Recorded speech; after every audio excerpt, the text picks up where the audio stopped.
اللي كان شايف غضب الحجاج قبل ما يدخل الحسن البصري رحمه الله ما بيعرف الحجاج بعد. نعم. وأجلسه إلى جانبه وأخذ يتحدث معه. فلما أراد الحسن أن يستأذن ليخرج تبعه الحاجب حارس،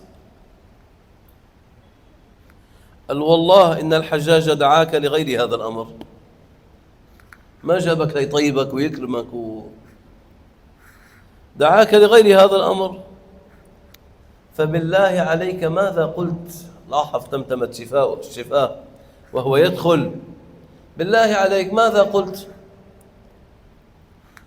قال قلت يا ولي نعمتي يا ملاذي عند كربتي اجعل نقمته بردا وسلاما علي كما جعلت النار بردا وسلاما على إبراهيم.